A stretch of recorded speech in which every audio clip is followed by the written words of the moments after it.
Cium tangan ulama lebay, membungkuk di hadapan guru dan hormat pada bendera syirik? Benarkah? Sebelum video ini dilanjutkan, saya ingin berpesan kepada para sahabat untuk klik subscribe, nyalakan lonceng, dan jangan lupa untuk like, komen, dan share agar banyak yang mendapatkan manfaat. Sebelum saya menjelaskan tentang hukum mencium tangan ulama, saya ingin tegaskan terlebih dahulu bahwa akidah yang dibawa oleh Nabi Muhammad SAW tidak berbeda dengan akidah yang dibawa oleh para nabi sebelum beliau. Yang berbeda hanya pada beberapa syariat. Maka untuk menjawab pertanyaan apa hukumnya mencium tangan ulama, saya ingin nukilkan terlebih dahulu firman Allah Subhanahu wa taala di dalam surat Yusuf ayat 4. Idh qala Yusufu li abihi ya abati inni ra'aitu ahada asyara kawkaban wasyamsa wal qamara ra'aituhum li sajidin. Ingatlah ketika Yusuf berkata kepada ayahnya, wahai ayahku, sungguh aku bermimpi melihat 11 bintang, matahari dan bulan, kulihat semuanya sujud kepada aku. Selanjutnya Allah berfirman di dalam ayat 100, wa rafa'a abawaihi 'alal 'arsy wa kharru lahu sujjada. Dan dia Yusuf menaikkan kedua orang tuanya ke atas singgasana dan mereka semua tunduk bersujud kepada Yusuf.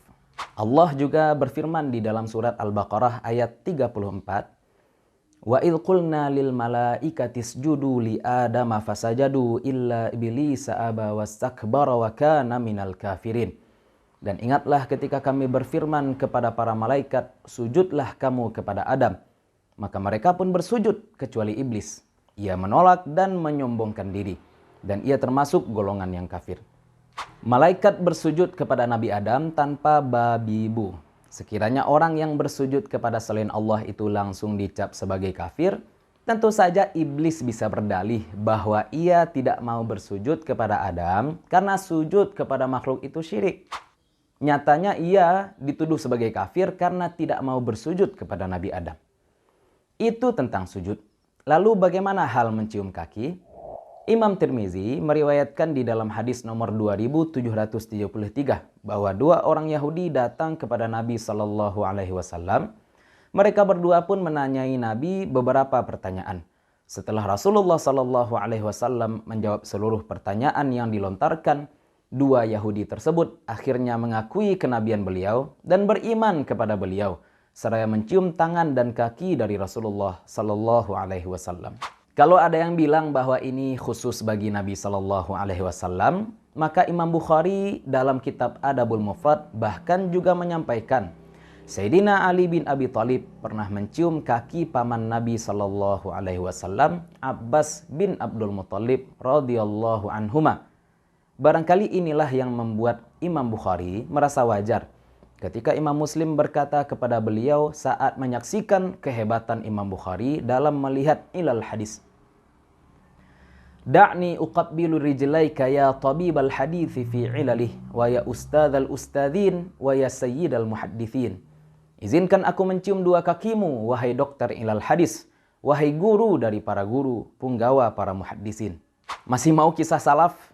Imam Ibnul Jauzi Al-Hambali dan Ibnu Asakir bahkan meriwayatkan bahwa Imam Syafi'i mencuci baju Imam Ahmad bin Hambal dan meminum air bekas cucian tersebut. Ada yang bilang sanad kisah ini lemah, namun sepertinya yang berbicara begini lupa bahwa sanad lemah itu jika lebih dari satu, maka ia menjadi kuat. Apalagi jika ternyata perbuatan ini juga dilakukan dahulu oleh Nabi Yakub dengan pakaian Nabi Yusuf alaihi wassalam. Nah, dalil sujud sudah. Dalil cium tangan sudah, bahkan dalil cium kaki pun sudah diketengahkan. Apa masih berani menyatakan bahwa cium tangan ulama adalah tindakan lebay? Apa masih tega menyatakan bahwa hormat kepada bendera itu syirik? Syirik itu tuduhan berat, pelakunya dihukumi murtad, dan orang murtad dalam kitab jinayat itu halal darahnya. Sebegitu hauskah kita akan darah saudara, sehingga gampang saja memberi label syirik untuk sebuah amal zahir? Syirik adalah meyakini bahwa ada yang lain daripada Allah yang bisa memberikan manfaat ataupun mudarat. Maka hormat tak masalah, cium tangan pun tak masalah. Namun untuk sujud, maka hukum aslinya adalah terlarang dalam syariat Nabi Muhammad SAW berbeda dengan syariat para nabi sebelumnya. Ini karena beliau menolak untuk disujudi saat beliau masih hidup. Bahkan beliau juga bersabda, "Kalla law imbagha li syai'in minal khalqi an yasjuda li syai'in min dunillahi azza wa jalla lam bagha lil mar'ati an tasjuda li zawjiha."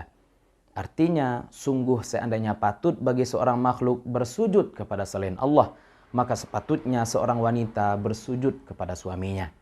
Namun, apakah keterlarangan tersebut bersifat jazam atau tidak? Nah, hal ini khilafiyah. Tapi ulama Ahlus Sunnah wal Jamaah sepakat bahwa sujud saja tidak bisa menyebabkan seseorang menjadi pelaku syirik.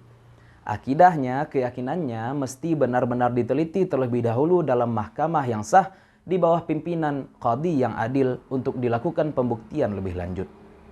Wallahu ta'ala a'la wa a'lam, wallahul muwafiqu ila aqwamit thariq, fastabiqul khairat, wassalamualaikum warahmatullahi wabarakatuh. Jangan lupa klik subscribe, nyalakan lonceng, like, komen, dan share agar banyak yang mendapatkan manfaat.